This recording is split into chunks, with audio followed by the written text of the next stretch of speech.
This is the Build a Vibrant Culture podcast, your source for the strategies, systems, and smarts you need to turn possibility into purpose. Every week, we dive into dynamic conversations as our host, Nicole Greer, interviews leadership and business experts. They're here to shed light on practical solutions to the challenges of personal and professional development. Now, here's your host, a professional speaker, coach, and consultant, Nicole Greer. Welcome, everybody, to the Build a Vibrant Culture podcast. My name is Nicole Greer, and they call me the Vibrant Coach, and I want to help you build a vibrant culture. And today, we have an amazing guest. Her name is Stacy Edgar. Let me tell you all about Stacy. Stacy is the co-founder and CEO of Venteur, an AI and digital health startup helping employers reimagine health insurance through a consumer-centric lens, which means we're looking at what the people want, the people in the culture. All right. And under her leadership, Venture works with businesses to lower healthcare costs while empowering employees to feel more confident and in control of their healthcare journey. Before launching Venture, Stacy spent 15 years in global development, although she doesn't look like it. She looks like she's 18. We're going to find out what skincare regimen she's on as well. And so we'll figure that out. Spent 15 years in global development and foreign policy, dedicated to ending global poverty. So she really cares about people, y'all. She is recognized for her expertise in business development, having helped dozens of organizations generate, don't miss this word, billions in new business across both the public and private sectors. It's amazing to have Stacy on the show. How are you? Thank you so much for having me. I'm so excited to be here. And this is such an important topic, culture. Yeah. Yeah. I'm so glad you're here. And one of the things we talk about in building a vibrant culture is that we've got to look at all the pieces and the parts and the things. And Stacy, what I have learned in all my years of being in business and running organizations is that people, when you go to interview them, they ask this funny question: what's the benefits package? Do people ask this or what? Yes, 100%. And actually, it's the thing that will keep you from taking a job. It's the thing that will keep you in a job. I actually Yes. remember one of the things that held me in my past roles was, what am I going to do for my health insurance? And that's how powerful it is as a retention. I've had a lifelong dream of being an entrepreneur, which that's what I do today, living the dream. Really. Yeah. But it's such a huge draw. And I think also fundamentally, it is a value statement of where the company stands and how it wants to treat its employees as Yeah. well. Well, let's unpack that because that's really good. Don't miss what she just said because it just flowed from her like a little river. Like this is her life, helping people with this stuff. But she said it is a value statement, right? So when the company offers a nice benefits package, it's supporting a core value. What core values are underneath that idea? What do you think? Well, I mean, I think there's so many things. So, when you make a new hire, you're basically asking that person and their family to take a bet on you as a company. Mm-hmm. And you're saying, hey, we're going to help take care of you professionally, but we're also understanding that responsibility we have in terms of we're your way of how you take care of your family through wage and through healthcare. And for better or for worse, we have a system in America where employers provide healthcare to their employees. And that's kind of a social contract that's kind of embedded in the tax code. I can get super nerdy on this. I won't for right now, but 82 years ago, I counted 82 years ago, that's when this started to become very mainstream, where employers were giving healthcare to their employees, and it's been codified. And so then basically how an employer lives up to that social contract really tells you a lot about who they are, and that it can make a difference in some of the biggest moments of your employees' lives. Are they supported, or are they racked with debt and like you're not able to get the care that they need? And both of those have a huge impact on the bottom line that we don't always realize. But anyways, I could go on and on for this forever. I'm curious what you also see. It's maybe like a throwaway question, but when people are interviewing for a job, they want to have a good answer, They like to absolutely that. do. They Mhm. absolutely do. And they want you to make it easy. I worked with a bank here locally, Stacy, and that bank used to put out like this offer letter. And when they put the offer letter out, it would say, here is what your health insurance will be if you just have you on your health insurance. Now, we know that you have 3 children because we've interviewed you. And although you don't ask the interview question, how many children do you have? People reveal. And so we've offered you the position. We know you have 3 children. We know you have a husband, and they're all going to be on the insurance. And so here's what it's going to cost, right? So it's just all laid out in the offer letter so beautifully. And then also, details about the 401k and details about the health and wellness program that we talked about before we started the recording. All of that was laid out so beautifully. Because here's the thing, everybody, when we offer somebody a position, we're trying to sell the company. It's a value proposition both ways, right? Is Yeah. the employee of value to me? And is the company of value to the employee? Is this a win-win? I mean, I think that's a big part of it. Yeah. No, you're completely right. And it's so funny. We work with a lot. What we do, just by way of Yeah, tell background, us is what you do. Yeah.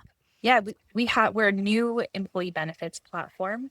We've been around for 5 years, so and serve over nearly 1,000 clients that in aggregate employ over 300,000 employees, if you could believe that. Mm, And what we found across those employers is that you can see right off the bat if there's some employers who are checking off the box, they know I got to provide benefits to my employees, like check, check, check.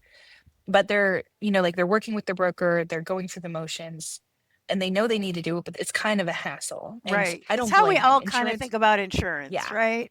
insurance is not fun. So I Right. don't mean to say that in a judgmental way. But then there's some who are like, they really think about the lives of the employees that they know on their team. They're like, oh, so and so really needs this hospital, or they would benefit from this program. And take such pride in crafting a wellness strategy where they're like, I think this would really take care of this person. So you Mhm. have a lot of different perspectives. And what I find is that if you're kind of checking off the box in one part of the business, right or wrong, you might be checking off the box in other parts of your business too. So what that shows is how you approach benefits. It's an opportunity to act with intention, and that's the heart of building strong culture, acting with intention in terms of the behaviors you want to promote and the behaviors you don't want to promote, right? Yeah. So Yeah. yeah, Well, you that's said this really interesting thing, and I said, "Oh, I hope you say this when we record." So you were talking yeah. about the wellness program. So I just want to share this real quick. I was so impressed. I worked with this company down in South Carolina, and they have a beautiful campus. Like it's like a really pretty place to work, and the owner has these statues and fountains and landscaping and a little pond. I mean, the thing is gorgeous. And he really believes in running and walking, and he's a big runner. And so he encourages his team. And when he bought his land to build his building on, he built it next to a YMCA. And so he gives people a membership to the YMCA, and he buys them all the top of the line Fitbit, and they have a contest who gets the most steps in. And so like what you'll see people all the time on his property walking around having a walk and talk or a meeting on their feet, meet on your Yeah. feet. And so he's got like a whole way they talk about it, and some use the Fitbit and some don't, but they all liked getting it. So will you talk about what you were sharing before? Yeah, so it's so funny because people put wellness programs like get a free Fitbit or Apple Watch, or if you do these steps, you'll earn this cash rebate, or maybe you get a free Peloton bike as part of your health insurance package. And the logic that most people take is if I do this, I'm going to make my workers healthier, and then therefore I'm going to lower the cost of care. And it makes sense. But what different researchers have found is that that's actually not true. What happens actually is that you have this selection bias of the people who cared about the Fitbit and people who cared about who wanted the Peloton in the first place, which tend to be more fitness oriented or wellness oriented people. Mhm. They tend to self select into those companies. So some of these perks end up being signals of like, hey, we're a company that exercises and promotes wellness and healthy habits. And then you're going to attract people who prioritize in their life. I want to prioritize healthy habits. And then that obviously it has an impact on other things like absenteeism or productivity. There, you could quantify it a lot of different ways, but it ends up being this kind of marketing technique that becomes self-fulfilling of like, this is who we are. We're a group of people who have these healthy habits, and it becomes infectious and self-sustaining, versus the opposite can be true. We've all had this friend who maybe had a habit they shouldn't have. I know my vice is eating way too much sugar, and if I'm around people with sweet tooth, I'm going to eat a lot more sugar. And it's sometimes that peer pressure in the environment does make a big difference in terms of what habits we set for ourselves. And so the signaling on your benefits package, it will attract people who care about healthy habits and then also help reinforce it and incentivize it. Yeah. Oh, I love what you're saying. And it made me think of another thing just real quick. So I want to share another little story, listeners. So I have a client, they're out in Colorado. It's called Mineral Life, and they make supplements, right? So they sell vitamins, minerals, all the stuff. And the leader of the company, he went to school to become a chiropractor, but he studied with a gentleman who taught him all about vitamins and how you can actually cure yourself by feeding yourself the right foods and all this kind of stuff. And he saw people who had like diabetes and cancer and things like this turn it around just by what they put in their body in terms of vitamins, minerals, and eating the proper foods. And he was like, forget this chiropractic thing. I'm going to start a vitamin company. And so, like, just a radical change in his life, right? Well, one of his core values, going back to like building a vibrant culture, one of the things we do in a vibrant culture is we declare these things are important, just like our benefits declare what's important, right? And so, one of his, you'll love this, Stacy, is mind the terrain. And they're in Colorado Springs in the mountains. Okay. And so, that means two things. One, we take care of the environment. We mind the terrain meaning the earth. And so they do like the trash pickup thing and do all the stuff, Earth Day and all that stuff, but then also mind this terrain, right? So they don't Oh, I have love that. they I don't love have that. like a Coke machine. Okay. They don't have the snack machine with the stuff. They have like bowls of apples laying around and stuff. I mean, like, Oh man, like you can't, it's almost like disingenuous, right? You can't be a vitamin company and then have that's cookies probably laying where I need around. to be. I'm Me not gonna too. lie, I'm Me gonna too. be the gal with the clandestine fridge of Diet Coke, but I mean, the environment matters so much, right? And the A hundred workplace percent. affects your health so much. And so there's an opportunity. I love that, mind the terrain. Yeah. I noticed something. So, one thing that's different about how we offer benefits in our product is that we take advantage of a new law that took place 2020 and allows employers to give cash instead of a group health plan. Employees still have to buy insurance with that money, and but they get to decide. All of a sudden, you go from 1 to 2 options to literally 100, and you get to decide, maybe I want to keep some of that money as cash for myself to like spend on my health.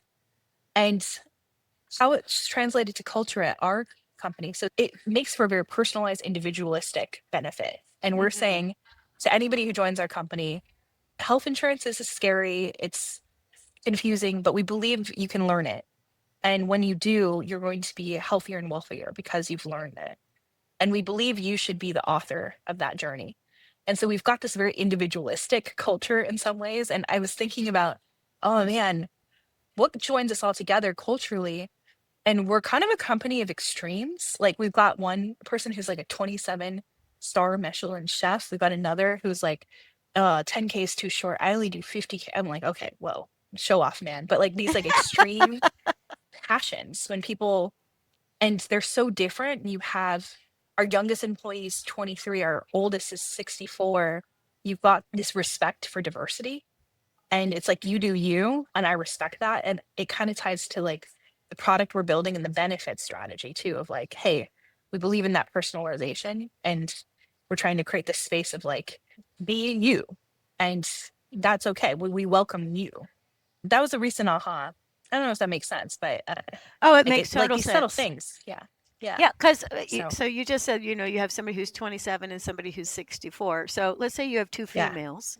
One is 64 and one is Yeah. 27. Okay, the 27-year-old might be thinking, should I have a baby? Right? So she needs healthcare that's pointed towards this goal in her life and the vision for her family and what she wants to do, right? Like she's like, do I want Yeah. to do that?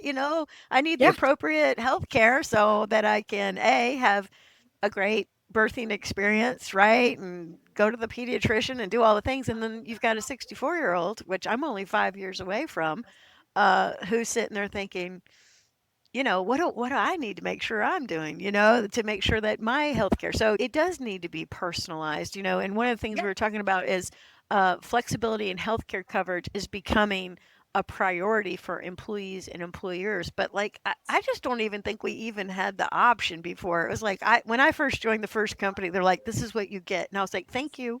I mean, Yeah. we were Yeah. just I was just so grateful. excited to have health Yeah. insurance. You're Yeah. totally right. I remember I also finished school in the financial crisis and Oh, went a sorry year, about right? that. It makes you stronger. I can say that in hindsight, right? It's That's right. nearly 20 years ago. But yeah, I remember the first job I had, I was like, and it has benefits. Like, hot That was such a dang. milestone. Yes, exactly. I Um, get to call but dad and tell him I'm off. yeah, well, actually, it was pre-ACA. Oh, This is even scarier. I didn't have health insurance. So, like, when I was 23, I didn't have health insurance. yeah, that I is just, like, scary. Think about that. yeah, Think about if you had a 23-year-old, all the folks that are my yeah, age that didn't have insurance rolling around out there. yeah, yeah. Actually, and I had another friend.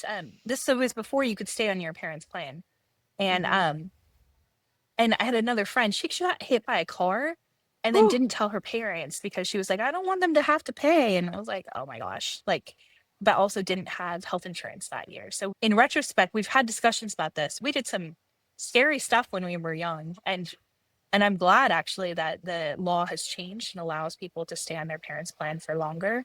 Hmm. Um, but can I tell you about one of the 27-year-olds on our team and I would his love to hear about benefits? them. Yes. Okay. So he decided to buy as little insurance as possible. He's on a catastrophic plan. So it means that something happens to him, he's covered, but that deductible and out-of-pocket maximum is 9,200. So the first $9,000 he's got to pay himself. That sounds steep. But the way we organized our benefits, he's actually got a $20,000 health wallet. So he's like telling our whole team, I'm buying a new bed, I'm going to the gym, I'm trying out this wellness program. And also, when you're 27 and insurance doesn't really, you need it, but like sometimes it's an abstract benefit. Once we get into like the baby making age or like older, it becomes very, very real. But in our 20s, it's not always a real benefit. So it's allowing him to take Oh, some of that's a the good point. cash, decide how to spend it, and be an actual benefit as decided by him. And it's wild because this then became spread like wildfire throughout the company, and it changed actually how others approach their benefits too. Like, whoa, do I need that platinum PPO plan, or why am I spending this amount of money to go to the doctor twice a year? I was like, that's one very expensive doctor's trip. Yeah, it If you think is. like the cost of care is $24,000 per year right now per employee. So yeah, it's $12,000 a doctor's trip if you're going twice a year. So it's just a kind of a way to reclaim the benefit, the value. That's So right. That's right. And so you had to school me before we started. You talked about, and I just want to get this language out there for people. All my HR guys and gals, they know. But if you're mhm. listening, you wrote an article for benefitspro.com, and it's called Unlocking ICHRA. Three questions to revolutionize your employee benefit strategy. Will you explain to people what an ICHRA is? It's what we're talking about, but Yeah, like tie it all together for us. yeah. So it's a tax term, and before people glaze over on me, a lot of things in healthcare are tied to the IRS. So forgive me there, but what Yeah. it means is that employers can give cash instead of a group plan. So say you're spending $10,000, $20,000 a year per employee, you would instead give that amount of money to your workers. And they would then, we've built a marketplace that shows them they have to buy insurance to claim the money. But then how they Right. spend the money, Let's whether, just say that like yeah, they can't go buy new outfits. Okay? no, no, that's correct. Okay. Yes. And they have to buy a plan that's ACA compliant, meaning that like protections on pre-existing conditions are there.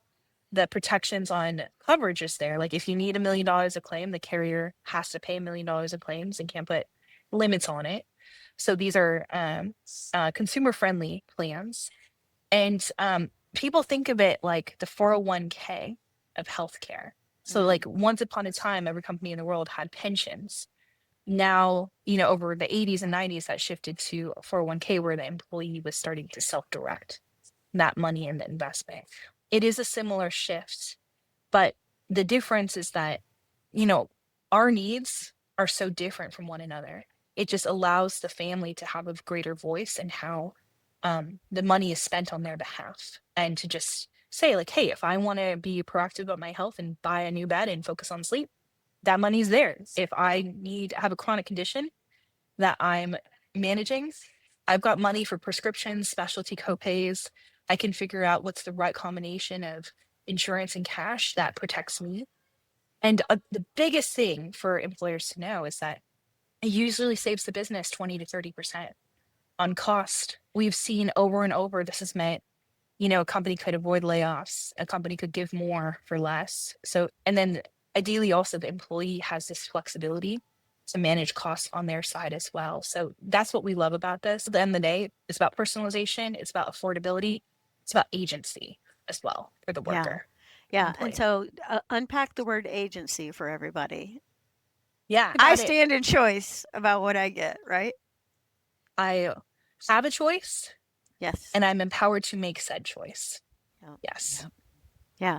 And, Yeah. I think that's really exciting to people. We talked about the fact that this idea, it's going to boost morale because people have agency, autonomy, choice. There's just all these really yummy words that come along with this rather than this is what we get.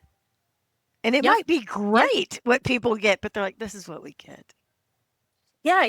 Though, sometimes when we're talking to HR takes a lot of pride in benefits, and rightfully so. 100%. And they'll also say, like, our employees can't possibly choose. And I think about this example. So I'm recently of the age where all my friends were having babies. And who's the last person you tell that you're pregnant? It's HR, it's your company. And like I've had friends, right, who like they're like showing up full belly and they're like, I'm not pregnant. I don't know. I just gained weight. What are you talking about? Like this like, because you're worried about, am I going to be mommy tracked? Is this going to be like frowned upon? And there's still this worry. So what this means is that the company, even the best intentioned HR and company leadership, is working on incomplete information because you don't always want to tell your coworkers or your employer that something like that's going on with you, whether it's an illness or a happy event like starting family. Yeah. So, yeah. Yeah, that's so good. That's so good. Are you ready to build your vibrant culture? Bring Nicole Greer to speak to your leadership team, conference, or organization to help them with their strategies, systems, and smarts to increase clarity, accountability, energy, and results. Your organization will get lit from within. Email her at nicole@vibrantculture.com and be sure to check out Nicole's TEDx talk at vibrantculture.com. All right. I think that this employee health and well-being improvement and the personalization is going to shift and change things. I'm curious, can you tell me about a company that might have had some successes that were as a result of changing over to this kind of program? Yeah, that's my favorite question. There's so many. There's a car dealership actually we work with in New Mexico. And they saw that 20% cost decrease. And on top of that, their participation jumped so that more people were on the plan and were opting in. And we worked with a broker on this implementation with this group. And the broker, we planned out open enroll because we were nervous, like, okay, will employees feel comfortable choosing? This was actually kind of one of the very early years of our company. And one of the employees stopped the broker in the bathroom actually, he did this open enrollment meeting first, and it was crickets, and he was so nervous. He was like, oh my gosh, no one was asking me questions. I was so nervous about this. Right. And then Is this somebody going to work? stopped him in the bathroom, and they're like, I looked at these 3 planes, and I looked at this, and it was such a detailed conversation, and it was so clear that the employee had shopped. And the employee said, man, I feel like I kind of race because I'm picking what I want, Right. and I'm picking whether or not to have a payroll deduction. It was just so shocking. Also, mostly like that visual, right, of the employee like coming up to you, stopping you. They're stopping you in the hallway, and they're stopping you in the bathroom, right? Like that's really, in my view, best case scenario where employees have surprised you that actually they can choose, they can learn, and that's so big because usually most of us are learning about health insurance when we're in crisis, and that's not the greatest time to learn. Oh my So gosh. it's like, Preach. That is so yeah, good. That is a good statement. Don't miss that, y'all. think about, like, I don't mean to be a downer here, but like think about the stats on medical debt. It's the leading cause of bankruptcy in America, and it's, in my view, preventable. And part of it is we should be talking about health insurance like we talk about credit cards, we talk about mortgages. It's one of the biggest financial decisions you make. And if, that's the thing I was taking for granted in my past jobs when I was like, oh, yes, I got my plan, gotta forget about it. Then you're Right. really putting a lot of trust in someone else doing a really good job for you. And a lot of us are lucky we have that great HR person in our lives, but some of us aren't. And also some of us, maybe we should take a look, even if they did a great job. It's just too much to gamble on. Yeah, yeah. So Yeah. as you're speaking, I really want to reinforce what you were saying about like we almost like we don't know what we have until we have to know what we have. So I have a little coaching methodology. I'm going to just share it. Many of you listeners have heard this before, but it bears repeating. The first thing in it is self-awareness, right? And so if somebody says, "What are your benefits?" You're like, I don't know. I don't know what they are. I mean, I know I have vision and, whatever, but you don't know. It really behooves you as a person to get straight on what it is you actually have so that you're prepared for what the future holds, right? And then the second thing in my methodology is habits. And so one of the things you should do, and my assumption, Stacy, is that people probably sign up, but then they have an option to revise what they pick. Is that true? Yeah, 100%. Yeah. And so when do they do that? Is it like a once a year thing? What is it? It's once a year, or if something's changed in your life, like moving, having a baby, getting married, that kind of thing. Yeah. And Yeah. so, you need to have a habit of kind of like checking in on things, right? And looking like what is going on in my life? When am I going to check in? When am I going to check the boxes, do an assessment of what's going on in my life? I have to have that habit. For example, you said it's just like your finances. So they have this thing in business called a balance sheet. And so your balance sheet has your assets and your liabilities, right? And so when your health insurance comes out of your personal liabilities, you got to figure out what's on the asset side. So, you got to have the habit of checking those things, right? And then the third thing is integrity. I think a lot of times people, they want to give control to the world instead of taking control for themselves. Like I was a victim instead of a victor. So that's part of my coaching methodology. I'm like, how can you win? And you could win by putting yourself in the driver's seat on your benefits.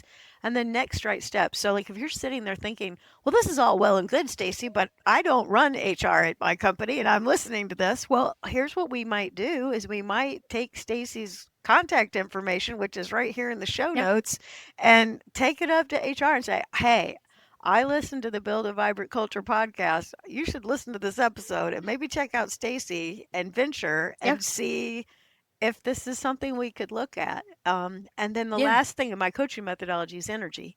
And so let's put a little zhuzh behind this. Let's give people what they want. What do you think, Stacy? I love that. I love that. I think also, regardless of whether you partner with us or not, something we're really passionate about is that health insurance literacy piece. And we Yes. want people to feel agency in their lives no matter what. And knowing what a deductible is, knowing what an out of pocket maximum is. I promise we've got different ranges of content on YouTube or TikTok. That's your All the flavor places. to make it fun. But these are really, they're important terms to know. And like I actually have a calculator for new moms of this is how you financially plan for the baby and how you optimize for it. I wish somebody had sat me down at like age 22 or 23 when I was coming into the job market and said, open up an HSA and max it out and then let compound interest do its thing. And then you have enough money for the babies. Or if that's not in your cards for whatever reason, like you don't want that, you got extra money for retirement. And I just wish I knew that when I was younger. Delivery costs $18,000 now. That's the average cost. Is it really? Yeah. I had So, my and last one 26 years ago. Wonder what the increase is. we won't go there today. But that's also when things go well, right? Right. When there's no problems. There's a complication. You're in, you're out. Goodbye. Yes, it could be a lot more. So that's also where it's one of my happiest things to do, like help a family plan financially for the happy moments. Yeah, and so good. I love the coaching mindset, and what you said was so powerful about, this opportunity to be a victor, be a victim, I guess. Right? I mean, really, Yeah. we stand in so much choice. That's why I love when you said, you have agency. Here's what I know. I like choices. I don't like going to a restaurant and they're like, you can have chicken or chicken or chicken. I don't like that. I mean, I like chicken, but I want to know if I can have other things. I might pick chicken, but I want to know that I could have shrimp or I could have this, right? And so people just like choice. We want to choose what's going to happen. And what you're saying is that you need to make an informed choice. You need to know these terms. And dare I say this, I think a lot of times we kind of have to grow up and be like, okay, oh, I Yeah. have insurance now. What does that mean? Yeah. And that's an integrity piece, right? In Shine, I'm fully in integrity. This is my responsibility. I need to understand my insurance. And then we have to also have the people on the company side, the organization side, that can explain it. Yeah, you're totally right. And do you remember what happened last fall with the CEO of United Healthcare? Unfortunately, he got shot, and then Oh, up in the New York public City. outcry. Yeah, the outcry was actually against UHC rather than against the killer. And that to me was, working in healthcare, such a wake up call of like how angry we are as a society at health insurance. Right. And Culturally. Yes. yeah, I know those things are really somber to talk about, but I think this is also, what gives me some hope in what we do is that it it it gives an opening for each person to say, I have the ability to change my future. That's right. One of the most powerful things for me, we use our own product for healthcare, is actually firing an insurer who wronged me. And maybe I'm taking it to a dark place, but in my mind, I was like, you're fired, like on the screen, like on myself. But it felt so good to hold a vendor accountable. Yes. And then to make a choice. And I think that's also, if you step into this choice, you step into this is what I want, then you feel a little powerful. And also when you're starting to see these things, these big things in the headlines and this reckoning for change, and like, you feel like maybe I can do something about it. And if there's one takeaway for anybody, all your listeners here. Yeah, give us the final takeaway. Absolutely. Is you've got power, and step into that power. And in terms of our product, like thinking about benefits, that can literally transform your health and your wealth. And also, you gave my bio earlier. I'm a big thinker. I started off my career wanting world peace and trying to solve global hunger. I now love the mind. We can fix American health insurance. I believe it to be possible, but it takes each one of us stepping up and stepping into being a more informed consumer. I think that's the start. That's right. That's right. Yeah. All right. Well, I have had a ball talking about benefits with Stacy Edgar. Yeah. I mean, I just am like woken up over here. I'm excited about the rise of personalization and flexibility in employee benefits. So if you're listening to this, you're like, we got to do something. You got to do something. You got to think about it. So here's what you can do is you can get up with Stacy. So Stacy, how do they find you? What's the best place to find you? Yeah. I'm on socials. So Twitter, LinkedIn, Instagram. We can also reach me through our website, venteur.com. And if there's a question you have, like one of the things we do on social media through our company accounts is answer people's questions about health insurance, regardless of whether you're a customer or not. So feel free to DM us, to email us. And we're excited to get to know you all and be part of this amazing community that you've created. So thank you for inviting us in. Yeah, it's been my absolute pleasure to have you. Okay, so she's on the Facebook, and also Venture Health has its own page. Also, Venture Health on the X, previously known as the Twitter. She's on Instagram. She's on LinkedIn. You can get up with her personally on there, and it's Stacy Edgar, STACYEDGAR. And then also Venture has its own healthcare link on there as well on LinkedIn. So Stacy, it has been a pleasure to hang out with you. I know you're from California, but she's over in the Nashville today. So I don't know what you're doing tonight, but I hope you have a delicious hot chicken Nashville sandwich is what I'm hoping for you in your life today. Thank you. Yeah. Thank you. All right, Appreciate everybody. It's been another episode of the Build a Vibrant Culture podcast. Go down. It'll just take a hot second and click the like button. And will you leave a little love note for Stacy? She's invested her time, her energy, and her care in you. And as you heard, she wants to change the world. So give her a little love so she'll keep on going. Thanks so much, everybody, for listening. Thank you, Stacy. Thank you. Thank you for joining us on this episode of the Build a Vibrant Culture podcast. If you found value in today's episode, please take a moment to leave us a review on your favorite podcast platform. Your feedback helps us improve and reach more like-minded listeners. Remember, the journey to building a vibrant culture never stops. Stay inspired, keep nurturing your vibrant culture, and we can't wait to reconnect with you on the next exciting episode of the Build a Vibrant Culture podcast.